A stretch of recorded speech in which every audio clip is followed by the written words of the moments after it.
जब वो 20 महीने का जिक्र करते हैं तो एक बार अपने परिवार के ही नेतृत्व में जो 90 का दशक था उसको याद कर लें। उनके ज़माने में जब उनकी सरकार थी, आयोग बन गए होते तो मुझे लगता है उसके माध्यम से जो बिहार के विकास में एक महत्वपूर्ण योगदान देते। और ये जब दूसरों के ऊपर उंगली उठाते हैं तो उनको इतना भी याद करना चाहिए कि उनके परिवार के कितने सदस्य कहाँ कहाँ किस किस पद पर किस किस सदन में मौजूद हैं और रहे हैं। चिराग पासवान पटना पहुंचते ही नेता प्रतिपक्ष तेजस्वी यादव पर बरस पड़े हैं और तेजस्वी के तमाम सवालों का जवाब चिराग पासवान ने दिया है। नमस्कार, दर्श न्यूज में आपका स्वागत है। मैं हूं अनुराग।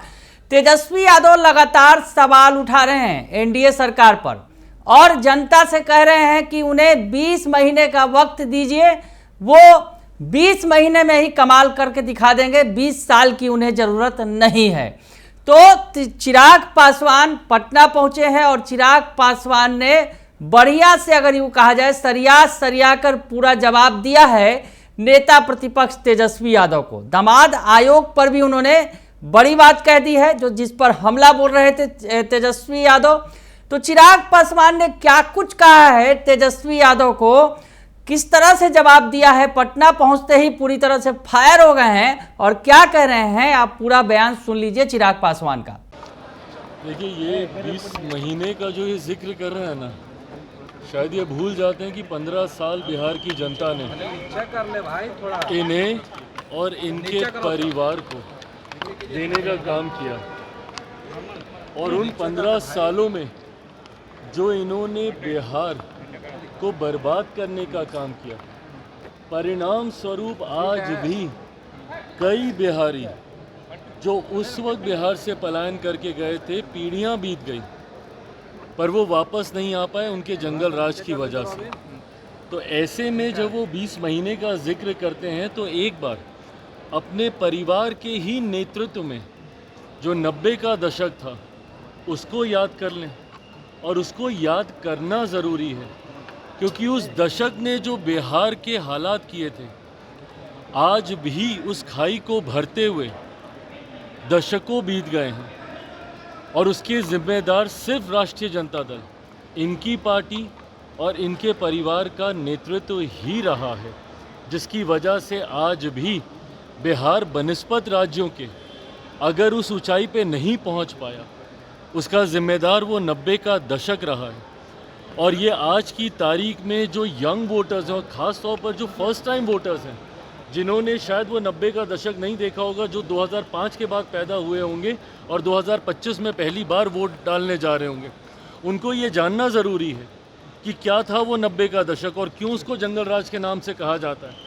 किस तरीके से लूट मार, हत्या, अपहरण, डकैती, महिलाओं के साथ बलात्कार, बच्चों तक की हत्या, निर्मम हत्या किस तरीके से दिन दहाड़े खुलेआम की जाती थी, जिसकी वजह से देश में ही नहीं विदेशों तक बिहार को बदनामी झेलनी पड़ी, जिसकी वजह से आज भी बिहार और बिहारियों को एक गलत दृष्टि से देखा जाता है दूसरे राज्यों में, दूसरे देशों में। तो उसके जिम्मेदार तो यही रहे थे। तो अब एक और 20 महीना लेके क्या करना चाहेंगे? और बर्बाद करना चाहेंगे? जितना इनको और इनके परिवार और इनकी पार्टी को करना था पहले ही कर चुके हैं। इलेक्टोरल रिवीजन हो रहा है बिहार में। तेजस्वी यादव कह रहे हैं कि लोकसभा में क्यों नहीं करवाया गया था इन सब चीज़ों को, विधानसभा में क्यों हो रहा है ये सब? रिप्रेजेंटेशन ऑफ पीपल्स एक्ट के तहत 1950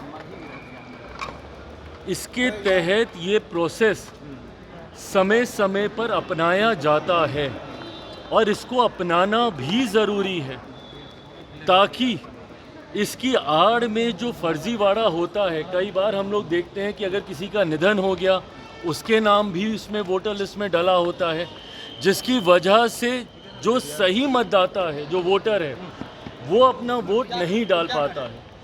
ऐसे में इस प्रक्रिया को और ट्रांसपेरेंट करने की सोच के साथ समय समय पर इस प्रोसेस को अपनाया जाता है। और जिनको इस प्रोसेस से चिंता हो रही है, उनको डर पहले से ही है अपनी हार का, और वो लोग पहले से ही बहाना ढूंढने का प्रयास कर रहे हैं कि नवंबर में जब रिज़ल्ट आएंगे तो इनको कोई ना कोई तो बहाना चाहिए भाई। ईवीएम का बहाना कितनी बार ये लोग अपनाएंगे? तो अब इनको ये एक और बहाना मिल गया है जिस पे ठीकरा फोड़कर ये अपनी हार की जिम्मेदारी और जवाबदेही से पल्ला झाड़ना चाहेंगे। ट्रांसपेरेंसी नहीं दिखा रही है। इलेक्शन कमीशन कह रहे हैं कि कितने सारे कागजात मांगे जाएंगे, बाढ़ का टाइम है बिहार में, कुछ नहीं मिलेगा तो क्या करेंगे उन लोग? जानकारी लेना भाई, उसके लिए जानकारी लेनी ज़रूरी होगी ना। आपको वो तत्परता दिखानी होगी। जाके पूछिए कौन कौन से फॉर्म्स हैं। 3 तरीके के फॉर्म्स उसमें सामने हैं और उस 3 तरीके के फॉर्म में ये दिखाया जा रहा है कि भैया 2003 से पहले जो लोग मतदाता सूची में थे उनके लिए वो फॉर्म है, जो उसके बाद जुड़े उनके लिए दूसरे तरीके का फॉर्म है। तो आप जाइए, जाकर आप जानकारी लीजिए, देखिए फॉर्म में क्या है क्या नहीं। पर इतनी मेहनत तो ये लोग करेंगे नहीं क्योंकि ये पढ़ाई लिखाई का काम है, उससे ये इनकी पार्टी थोड़ी दूर ही रहती है। तेजस्वी यादव कलम बांट रहे करें, बिहार के युवाओं को हम कलम देंगे, सरकार अभियान दे हम लोग कलम देंगे, युवाओं को रोजगार देंगे, बहालियाँ रोक। अच्छी बात है, पर अगर यही सोच 90 के दशक में दिखाई होती तो आज इसकी पहल करने की चिंता कम से कम इनको नहीं करनी पड़ती। बंगाल में रेप हुआ है, इससे मामला देखिए, बंगाल में जिस तरीके से एक अराजकता की परिस्थिति उत्पन्न हो रखी है, भयावह स्थिति बनी हुई है वहाँ पर। ये लोग दूसरे राज्यों पर तो उंगली उठाने से पहले 1 मिनट नहीं सोचते, पर अपने गिरेबान में झांककर इनको देखने की ज़रूरत है।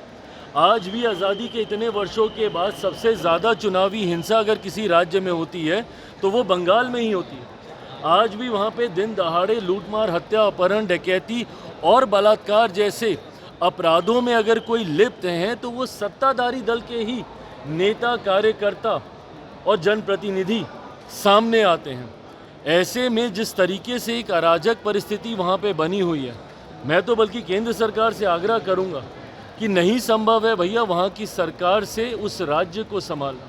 वहाँ पे राष्ट्रपति शासन लगाना चाहिए और उसके तहत ही हम लोग को चुनाव में जाना चाहिए ताकि चुनाव शांतिपूर्वक तरीके से पूरे किए जा सके। राज्य बिहार में आयोग बने हैं, उसको लेकर लगातार नेता प्रतिपक्ष तेजस्वी यादव सवाल पूछ रहे हैं, कह रहे हैं कि क्या दामाद आयोग के बाद बहनोई आयोग, मेहरारू आयोग भी बनेगा?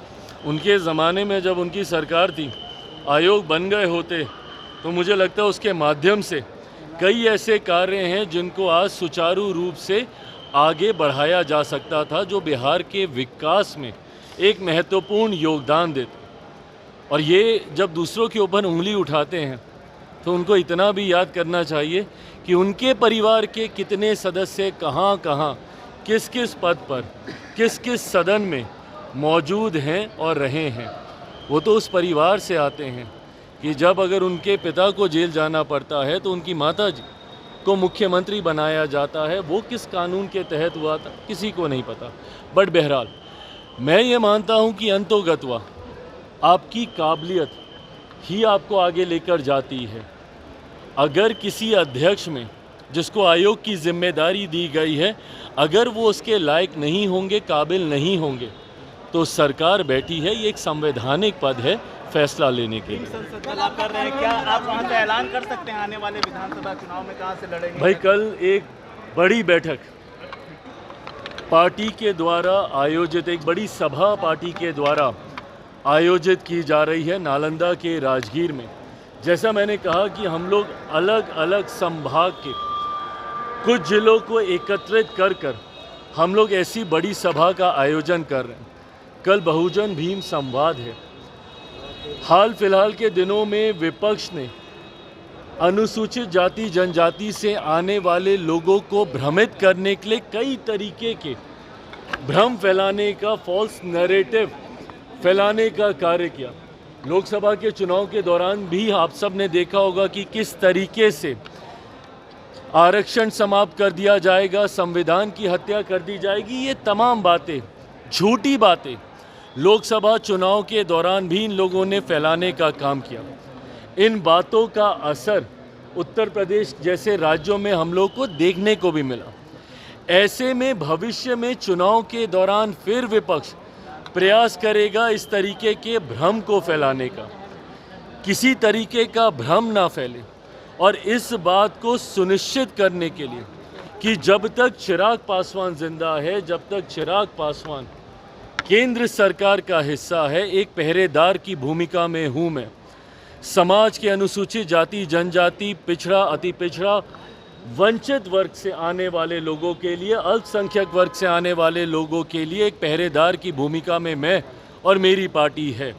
और जब तक हम लोग वहाँ पे मौजूद हैं, ना आरक्षण को किसी तरीके का कोई खतरा है, ना संविधान को किसी तरीके का कोई खतरा है।